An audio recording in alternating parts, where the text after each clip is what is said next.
ज़िंदगी बहुत खूबसूरत है, ज़िंदगी से प्यार करो। अगर हो रात तो सुबह का इंतज़ार करो। वो पल भी आएगा जिसका तुझे इंतज़ार है। बस रब पर भरोसा रख, वक्त पर एतबार करो। जीवन में कैसा भी समय हो, अच्छा या बुरा, वो एक ना एक दिन गुजर ही जाता है। अतः हमें धैर्य रखना चाहिए, क्योंकि हम अच्छे वक्त के तो कभी ना बीतने की ख्वाहिश करते हैं, लेकिन बुरा वक्त जब भी आता है तब हम धैर्य छोड़कर कुछ गलत कदम उठा लेते हैं। तो हमें जीवन में हमेशा बेहतर की ओर बढ़ने की और बेहतर सोच की तरफ आगे बढ़ते रहना चाहिए। मैं किरण अपने यूट्यूब चैनल साहित्यिक सोष्ठा में आप सभी का हार्दिक स्वागत करती हूँ। अभी तक हम विशेषण के परिभाषा, विशेषण की पहचान तथा उसके चारों भेदों का विस्तृत विवरण हम पढ़ चुके हैं। आज हम इसी की अगली कड़ी में कुछ वाक्यों के साथ हमारे अपने टॉपिक पे आते हैं, जिसके पहले आप इन वाक्यों की तरफ गौर से देखिए। पहला वाक्य है, श्रीनगर बहुत ठंडा शहर है। इस वाक्य में एक शब्द आप देख रहे हो, बहुत। अगला वाक्य देखिए, यह चित्र अति सुंदर है। अति। शीला संगीत की बड़ी शौकीन है। बड़ी। नेता ने अत्यंत जोशीला भाषण दिया। अत्यंत। यह चप्पल बहुत टिकाऊ है। इसमें बहुत। ये जितने भी शब्द हैं वो किसी न किसी विशेषण के आगे जुड़ रहे। श्रीनगर ठंडा शहर है। कैसा शहर है? ठंडा। यह चित्र सुंदर है, हम ऐसे भी कह सकते थे, लेकिन हमने इसमें एक और शब्द जोड़ा, अति। यह चित्र बहुत सुंदर है या अति सुंदर। शीला संगीत की बड़ी शौकीन है। शौकीन जो शब्द है वो शौक शब्द से बना है और यह भी विशेषण शब्द है। नेता ने अत्यंत जोशीला भाषण दिया।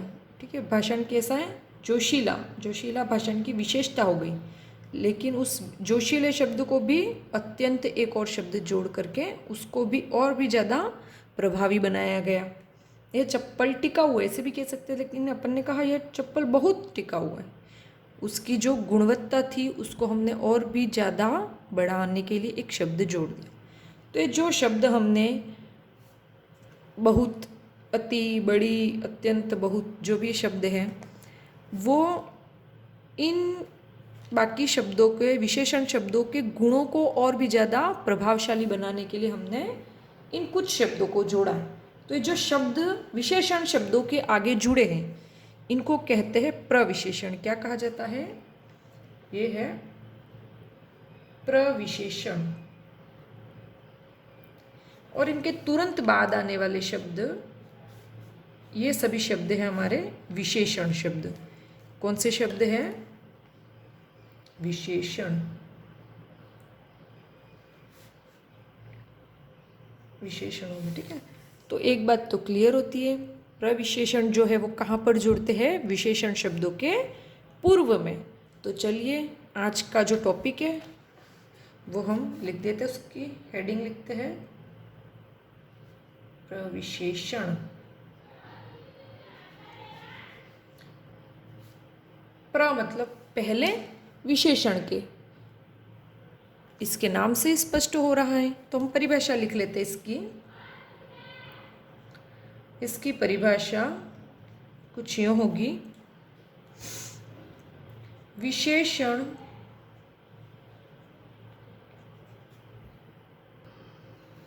इसकी परिभाषा है, विशेषण शब्दों की विशेषता प्रकट करने वाले शब्दों को प्रविशेषण कहते हैं। ये जो ये शब्द होते हैं वो विशेषण शब्दों की भी विशेषता प्रकट करते हैं। इन वाक्यांशों को देखकर हम समझ सकते हैं वह बहुत समझदार युवक है। हम डायरेक्ट कह सकते हैं वो समझदार युवक है, तो उस युवक का गुण हो जाता है कि वो समझदार था। ठीक है, ये उसकी विशेषता थी, लेकिन उस विशेषता को भी और भी ज़्यादा हमने बढ़ावा देने के लिए हमने क्या लिया? बहुत समझदार है। तो जो बहुत शब्द है वो तो हुआ हमारे प्रविशेषण। समझदार ये हो गया हमारा विशेषण, और युवक जो शब्द है वो हो गया हमारे संज्ञा। तो देखो, संज्ञा की विशेषता प्रकट करने वाले शब्दों को हम विशेषण कहते हैं, विशेषणों की भी विशेषता प्रकट करने वाले शब्दों को हम प्रविशेषण कहते हैं। मतलब संज्ञा के पहले विशेषण शब्द आएंगे और विशेषण के पहले प्रविशेषण। जरूर नहीं है ना, विशेषण शब्द आगे पीछे दोनों तरह, विशेष्य और विशेषण दोनों हमने पढ़ा कि एक तो विधेय विशेषण होता है और एक कौन सा होता है दूसरा, विशेष्य विशेषण, जिससे इसमें है पहले विशेषण फिर विशेष्य। तो ये विशेष्य विशेषण, और जिसमें पहले विशेष्य और बाद में विशेषण हो वो विधेय विशेषण। सुनंदा अधिक गुणवती है, तो जो अधिक शब्द है वो तो हमारे हो गया प्रविशेषण, और इसके बाद जो गुणवती है वो हो गया हमारे विशेषण। आगे, सुलेखा बड़ी मूर्ख है, ये जो बड़ी शब्द है वो प्रविशेषण। पार्थ बहुत वाचाल है, बहुत, रमेश बहुत पियक्कड़ है, बहुत, देखो यहाँ शब्द है पियक्कड़। पियक्कड़ जो है वो पीना क्रिया से बना हुआ विशेषण शब्द है, ठीक है।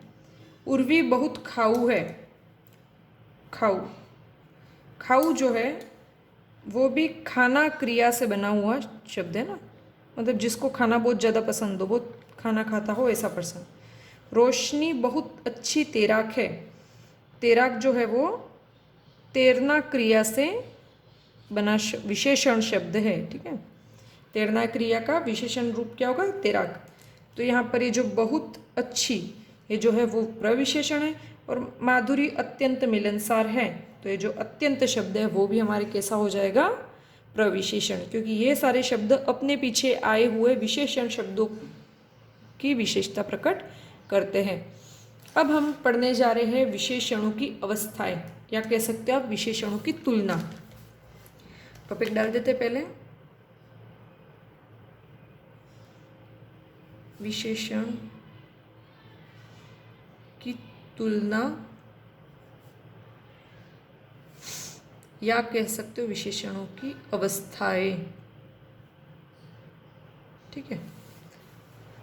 अब तुलना, तो किसकी तुलना, संज्ञा और सर्वनाम की तुलना, क्योंकि विशेषण किसकी विशेषता प्रकट करते हैं, संज्ञा या सर्वनाम की। तो तुलना भी किसकी होगी, संज्ञा या सर्वनाम शब्दों की आपस में जब तुलना होती है तो उनकी जो तुलनात्मक स्थिति होती है उसे विशेषणों की अवस्था या तुलना कहते हैं।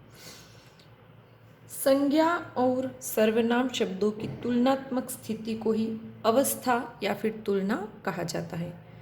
विशेषणों की 3 अवस्थाएं या 3 तुलनात्मक स्थितियां होती हैं। पहली मूलावस्था, दूसरी उत्तरावस्था और हमारी तीसरी है उत्तमावस्था। मूलावस्था में किसी से तुलना नहीं की जाती, सामान्य कथन होता है कि सुलेखा सुंदर लड़की है, या फिर हम कह सकते हैं कि सुलेखा मूर्ख है, वह लड़की अच्छी है, यह फल ताज़ा है। तो मूलावस्था में किसी से कोई तुलना नहीं की जाती, सामान्य कथन के माध्यम से विशेषता प्रकट होती है। लेकिन जब उत्तरावस्था की बात करते हैं तब 2 व्यक्तियों या 2 वस्तुओं के गुण दोषों की परस्पर तुलना की जाती है। 2 चीज़ें होंगी, उन दोनों में से एक से को कमतर और दूसरे को उससे ज़्यादा अच्छा बताया जाता है। जैसे कि राधा मीरा से अधिक सुंदर है, गुलाब जामुन रसगुल्ले से अधिक मीठे हैं। इस तरीके से 2 चीज़ें, उन 2 व्यक्तियों या 2 वस्तुओं के बीच में तुलना प्रकट की जाती है, उन दोनों के गुण दोषों की परस्पर तुलना की जाती है। उत्तमावस्था में 2 से अधिक वस्तुओं या व्यक्तियों के गुण दोषों की तुलना, इसमें 2 से ज़्यादा होते हैं। लेकिन कभी कभी सीधा किसी से कोई सीधा कोई वाक्य बता दिया जाता है, जैसे कि नशा सबसे हानिकारक होता है। और भी हम इनके रूप पढ़ेंगे, इनके जो उदाहरण है वो आगे देखते हैं। पढ़ने के पहले हमें ध्यान रखना है कि तत्सम शब्दों से बने जो विशेषण होते उनकी अवस्थाएं किस प्रकार बनाई जाती है, और हिंदी विशेषणों की जो मूलावस्था से लेकर उत्तरावस्था और उत्तमावस्था बनाने के लिए किन किन शब्दों को जोड़ा जाता है। तो पहले हम तत्सम शब्दों की बात कर लेते हैं। तत्सम शब्द, जो शब्द संस्कृत भाषा से सीधे तौर पर बिना किसी बदलाव के या परिवर्तन के हिंदी में प्रयुक्त होते हैं, उन्हें हम तत्सम शब्द कहते हैं। एक उदाहरण से हम देख लेते हैं, जैसे कि हम कहें श्रेष्ठ, यह मूलावस्था हुई। इसकी जब उत्तरावस्था में हम जाते हैं तो हम कहते हैं श्रेष्ठतर, और उत्तमावस्था इसकी होगी श्रेष्ठतम। श्रेष्ठ, श्रेष्ठतर, श्रेष्ठतम। तो यहाँ पर हम तर और तम, ये दोनों जो शब्द है वो उनकी अवस्था का ज्ञान हमें कराते हैं। जैसे कि उच्च, उच्चतर, उच्चतम।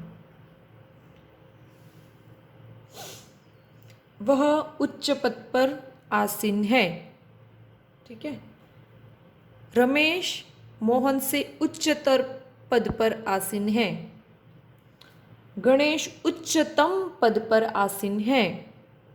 तो यहाँ पर उच्च, उच्चतर, उच्चतम साधारण वाक्य। दो व्यक्तियों या दो वस्तुओं के बीच में तुलना करके एक को अधिक उच्च बताया, श्रेष्ठ बताने की, और इसमें सबसे ज़्यादा किसी को श्रेष्ठतम बताने की बात होती है। तीसरा हम लेते हैं मधुर। मधुर, मधुरतर, मधुरतम। शर्करा मधुर होती है। मिश्री शर्करा से मधुरतर होती है, और शहद मधुरतम होता है। अगला हम देखते तीव्र, तीव्रतर और तीव्रतम। इनके उदाहरण हम एक साथ देखेंगे। बस अभी हम नॉर्मली बता रहे कि इनके रूप किस तरीके से बनाए जाते हैं। कि आपके प्रश्न पूछा जाए तो उस प्रश्न में तर शब्द है तो आप, और साथ में पूछे कौन सी अवस्था है, तो आप सीधा बोल सकते हो कि उत्तरावस्था है। तम जहाँ दिखेगा वहाँ आप कह सकते हो कि वो उत्तमावस्था है, और सामान्य कथन हो वहाँ पर आप ये मूलावस्था का उदाहरण होगा। तो इस तरीके से तो आपके जो संस्कृत के शब्द है उन शब्दों के साथ तर और तम लगा करके उत्तरावस्था और उत्तमावस्था के शब्द बनाए जाते हैं। लेकिन हिंदी भाषा के जो शब्द हैं उनसे जो विशेषण बनाए जाते हैं वो किस तरीके से बनाए जाते हैं वो देखते हैं। हिंदी में एक शब्द हम लिखते हैं, रमेश दयालु है। ठीक है। जब इसका उत्तरावस्था में बनाएंगे तो हम कहेंगे मोहन रमेश से अधिक दयालु है। तो हमने क्या लगाया, से अधिक। पहले में मैंने वाक्य बोला था रमेश दयालु है, यहाँ मोहन रमेश से अधिक दयालु है, तो हमने यहाँ पर क्या एक्स्ट्रा लगाया, से अधिक। और कहते हैं पर गणेश सबसे दयालु है, तो हमने क्या शब्द लगाया, सबसे दयालु। तो मूल विशेषण शब्द के आगे से अधिक लगा करके हम उत्तरावस्था, और मूल विशेषण शब्द के आगे सबसे शब्द लगा करके हम उत्तमावस्था का रूप बनाते हैं। और देखते हम, राधा मोटा है, मोटी है ना, मोटी कर देते, चलो राधा मोटी है। मीरा राधा से अधिक मोटी है, और कृष्णा सबसे अधिक मोटी है। तो यहाँ पर सामान्य कथन, यहाँ पर दो लोगों के बीच में तुलना, और यहाँ पर सबसे ज़्यादा मतलब सबसे तुलना करके किसी एक को सबसे हट करके या श्रेष्ठ या निम्नतर जो भी उसके गुणों में या तो बहुत ज़्यादा उच्चतम या फिर उसके निम्नतम स्तर को यहाँ पर प्रदर्शित किया जाता है। कुछ और लिख लेते हैं शब्द। तो इस तरीके से हमने कुछ शब्द अच्छी, लंबा, मूर्ख, समझदार, सुंदर, कोई भी विशेषण शब्द आप ले लीजिए और उसके आगे से अधिक लगा करके उत्तरावस्था और सबसे शब्द लगा करके उत्तमावस्था हिंदी के शब्दों के साथ तथा संस्कृत के शब्दों के साथ तर और तम शब्द लगा करके हम उनके अवस्था निर्माण करते हैं।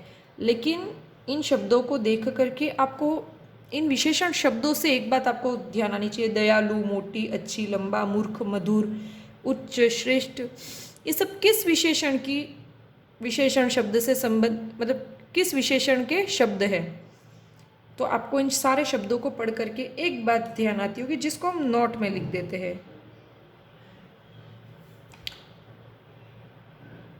कि जितनी भी अवस्था है वो गुणवाचक विशेषण की होती है। ठीक है, तो ये सभी अवस्थाएं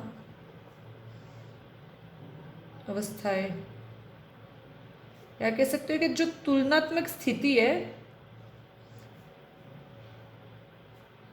गुणवाचक या गुणवाची विशेषण, ये सभी अवस्थाएं गुणवाचक विशेषण शब्दों की होती है। मतलब ये जितनी भी अवस्था है वो मूलतः किन शब्दों की बनती है? गुणवाचक विशेषण की। हमने विशेषण में पहला भेद पढ़ा था गुणवाचक, जो गुण का मतलब यहाँ पर सिर्फ अच्छाइयों से नहीं लेना है, उसकी बुराइयाँ, अवस्थाएं, दशा, बहुत सारी चीज़ें हमने इसके 11 उपभेद भी पढ़े, उससे भी ज़्यादा होते, लेकिन हमने उसको और ज़्यादा हम डिटेल में नहीं पढ़ सकते थे। लेकिन मूलतः जो मुख्य हमने उसके प्रभाग किए हैं वो थे 11। तो जो 11 भाग थे उनके से संबंधित जो शब्द है उन शब्दों के आगे हम इन अवस्थाओं को लगा करके किसी शब्द की विशेषता, दो व्यक्तियों, दो वस्तुओं की तुलना करके या सबसे अधिक किसी को श्रेष्ठ बता करके हम उनकी अवस्थाओं का तुलनात्मक अध्ययन करते हैं। तो यहाँ पर कुछ एक हम देख लेते हैं उदाहरण और भी स्पष्ट हो जाएगा, जिससे कि कुछ उदाहरण देखते हैं। लोकेश गुणवान बालक है, सामान्य कथन है, मतलब मूलावस्था।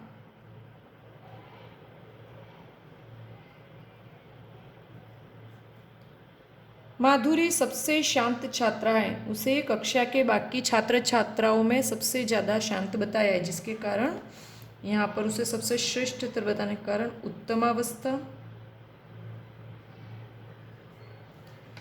प्रीतम मनीष की अपेक्षा लंबा है, दो व्यक्तियों के बीच में तुलना की गई है, तो इसलिए यहाँ पर होगी उत्तरावस्था। यह कमरा हवादार है, ठीक है, हवादार जो है वो विशेषता है, सामान्य कथन है, इसलिए यहाँ पर भी होगा मूलावस्था। मीना सबसे अधिक धनवान है, उत्तमावस्था। की अपेक्षा, से अधिक, ये सारे शब्द हमारे किस में आएंगे? उत्तरावस्था के अंतर्गत। तो इस प्रकार हमारा ये जो टॉपिक है वो यहाँ पर संपन्न होता है। लेकिन एक छोटी सी चीज़ और साथ में देख लेते हैं। कई बार क्या होता है, विशेषण जो शब्द होते हैं वो संज्ञा के रूप में प्रयुक्त होते हैं, मतलब वो वाक्य के आगे जुड़ करके संज्ञा शब्दों के रूप में प्रयुक्त होते हैं। जैसे कि भूखों को खाना खिलाओ, भूखा जो शब्द है वो हमारे हो गया भूख से बना, भूख जो शब्द है वो भाववाचक संज्ञा, और उससे बनता है हमारे भूखा विशेषण शब्द। लेकिन यहाँ पर वाक्य में आप देख सकते हैं भूखों को खाना खिलाओ, तो भूखों जो है वो संज्ञा के रूप में यहाँ प्रयुक्त हो गया है। लुटेरों ने गांव लूट लिया, तो लूट जो शब्द है उससे बनता है लुटेरा। लुटेरों ने, तो यहाँ पर संज्ञा के स्थान पर ही विशेषण शब्दों का प्रयोग हुआ है। यहाँ पे लुटेरों का मतलब है लुटेरे लोगों ने, मतलब लूटने वाले लोगों ने, जो लोग लूटपाट करते ऐसे लोगों ने गांव को लूट लिया। तो इस प्रकार से यहाँ पर हमारा जो विशेषण है उनकी तुलना हमने देखी कि 3 अवस्था होती है, मूलावस्था, उत्तरावस्था और उत्तमावस्था। आपस में उनकी तुलना होती है। सीधी बात है, मूलावस्था दो व्यक्तियों दो वस्तुओं के बीच में तुलना। उत्तरावस्था जैसे कि यह घड़ी इससे वह घड़ी अधिक सुंदर है, तो दो घड़ियों के बीच में हमने तुलना कर दी। या यह उससे बड़ा उससे अधिक बड़ा है, तो भी उत्तरावस्था। उत्तमावस्था में दो से अधिक वस्तुएं व्यक्तियों के बीच में तुलना, लेकिन एक को सबसे अच्छा बता दिया जाता है। जैसे वह सबसे अधिक सुंदर है, सबसे दयालु है, सबसे ज़्यादा मोटी है, या सबसे ज़्यादा समझदार है, सबसे अधिक गुणवती है।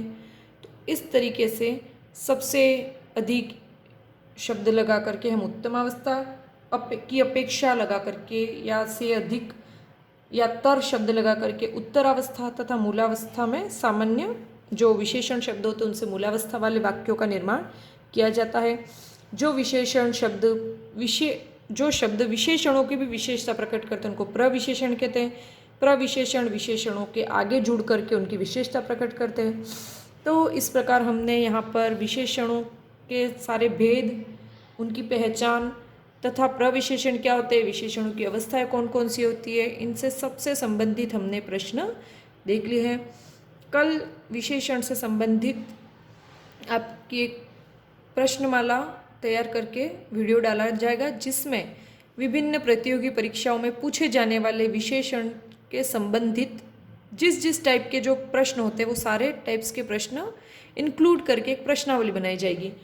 आई होप आपको वो किसी भी कॉम्पिटिटिव एग्ज़ाम में जिसकी आप तैयारी कर रहे हो उसमें बहुत ही ज़्यादा आपको हेल्पफुल हो। तो यहीं पे आज का वीडियो हम समाप्त करते हैं। वीडियो बहुत बड़ा लंबा हो रहा है ऐसे ही, तो आशा करती हूँ कि आप सारे विशेषण पहले अच्छे से पढ़ लेंगे और ज़्यादा से ज़्यादा प्रश्नोत्तरी में ज़्यादा से ज़्यादा विकल्पों को सही करके बहुत अच्छे से आप विशेषणों को अच्छे से याद कर लेंगे, समझ लेंगे, ताकि आपके किसी भी एग्ज़ाम में विशेषण से संबंधित किसी भी प्रकार की कोई त्रुटि नहीं हो। मैं अपनी वाणी को यहीं विराम देती हूँ। हमारा टॉपिक भी यहाँ समाप्त होता है। एक बार प्रश्नमाला के बाद हम फिर से कोई नया टॉपिक लेकर के आपके सामने उपस्थित होंगे। तब तक के लिए धन्यवाद। शुभ रात्रि।